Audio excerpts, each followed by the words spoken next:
Leaker Sonny Dickson had previously shared dummy models of the iPhone SE4, and now we have another source sharing images of new dummy models that confirm a few more things about this upcoming iPhone. Let's delve in. So we have a video and pictures of these quite detailed models, and we can see first of all this confirms the SE4 is getting a notch. Previously, reliable leaker Evan Blaster told us, according to source codes, the SE4 could feature a dynamic island, which was pretty puzzling.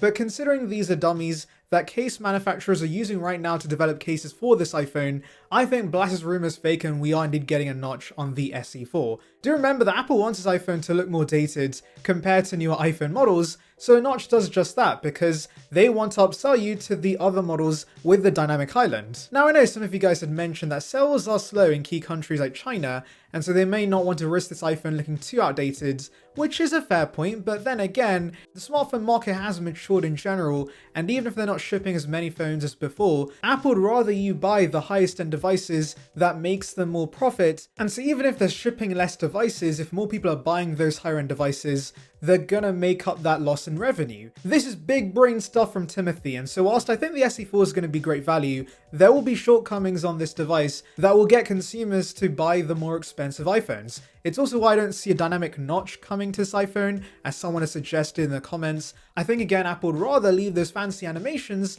as a premium feature and upsell people. Also on the back there's only one single lens which will be 14 megapixels just like iPhone 16. The rails of the device should be aluminium like every other non-Pro iPhone, and there is no action button or camera control to be found on these dummies, so that will remain an exclusive for the higher end iPhones, which I'm not surprised by. I guess we can still live with the mute switch for a low price, though I won't deny an action button would have been nice to see on this. You know what else would be nice to see? If you click that subscribe button, of course. It's free and bringing the latest about Apple right to your subscription box, so please consider it. It would be appreciated. Join the Saranbyte gang now. And that's basically all these dummies show. Now they do come in black and white, and considering Apple stopped producing red iPhones, I do wonder if this will be the first iPhone since the 10 to not come in any color except black and white. That would be a bit of a bummer, but maybe that's an intentional decision because regular consumers care a lot about colors, and so they might be swayed towards the more expensive 15 or 16 solely for this reason. But overall guys, when you look at the design and the specs of the iPhone SE4,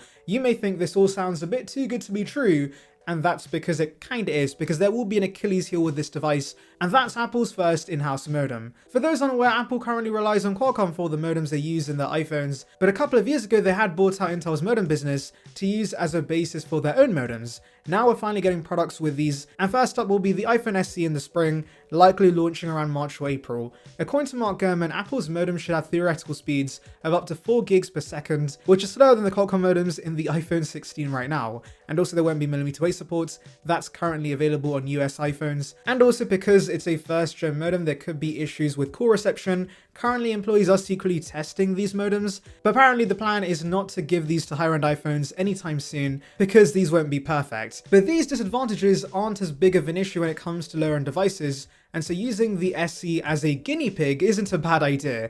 Now of course it's not all gloom and doom, there will be some advantages with Apple's in-house modem, such as lower power consumption, improved cellular network scanning, and satellite connectivity enhancements. These will be produced by TSMC, and Apple plans for their modems to replace Qualcomm's technology in iPhones by 2027, so we're still a while away before these become the de facto standards. But yes, hopefully there aren't too many issues with these first gen modems, but I'm sure speeds are going to be slower with the SE4, which works in Apple's favor because that's definitely going to push consumers to buy the higher end iPhones. Anyway, let's recap everything we know about the iPhone SE, and guess what? Gurman does exactly that in a new report. So for one, he says this will be similar to the iPhone 14, which is not a surprise anymore. But hey, Gurman also chiming in and corroborating on this key information is big news. This alone means we're getting Face ID instead of Touch ID, and more importantly a 6.1-inch OLED, which would be a humongous improvement over the 4.7-inch LCD we have right now. But more excitingly, Gurman clarifies on some confusion regarding whether the SE is getting Apple Intelligence support or not. Previously, Ice Universe had mentioned we could see, and I quote, 6 to 8 gigs of LPDDR5 memory, which does suggest you might get different amounts of RAM depending on the storage tier you go with.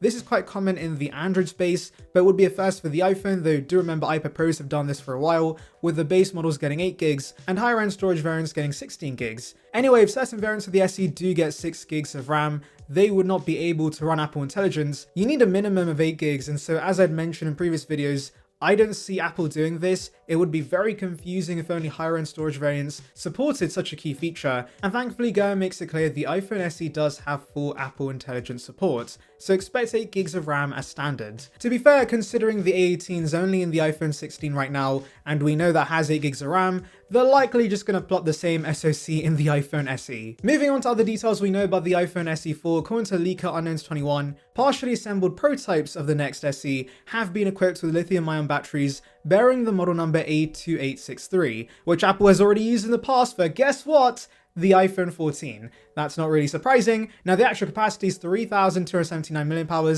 which is a big upgrade over the 2018 mAh battery the current SE has. I actually used to use the SE3 as a beta testing device, and whilst the battery life isn't horrible, it's only just about good enough in my opinion, and so having a battery capacity similar to iPhone 14 is fantastic news because the 14 in my testing got me 7 or 8 hours of screen on time, and that's plenty enough for most consumers. Anyway, let me know your thoughts in the comments, make sure to like and subscribe for more content like this, and thank you for watching. So usually we see Apple refresh the iPad Air every 18 months, but it seems Apple's going to be breaking that cycle this year by releasing the next model as soon as March, so around a year after the M2 iPad Air. Now, of course, what are the main upgrades with this new model, you may ask? Are we finally getting OLED on the iPad Air? Well, not really. Let's dive in. Reliable leaker Mark Gurman has said the main upgrade with the new iPad Air is going to be a chipset upgrade, since clearly the M2 was not powerful enough to run the brand new calculator application. Now, you would think it would make sense for this to get the M3, since that comes after M2, but apparently Apple's skipping that chipset entirely and is bringing the mighty M4 to the iPad Air instead. So yes, the iPad Pro and Air will now share the same chipset, which is not the first time this has happened. Very briefly, the iPad Air Pro shared the same M1 chipset, and I can understand why they're doing this because the M3 is based on the flawed TSMC N3B process, whereas M4 is based on the much more efficient and easier to produce N3E process. I know that's a bunch of jargon, but basically, M4 is easier for Apple to produce. And especially considering M4 is in wide circulation with it being used in a wide range of products, it makes sense to chuck it in the iPad Air as well. And even if the iPad Pro and Air share the same chipset, there's still going to be other advantages like the new design OLED with the iPad Pro, so I can see this happening. Now, what other changes can we see with this new iPad Air? Well, that's all that's being rumoured. This is going to be the 4th time Apple's essentially reusing the same chassis we first saw with the 2020 iPad Air, which in itself was a rehash of the 2018 iPad Air. So when is the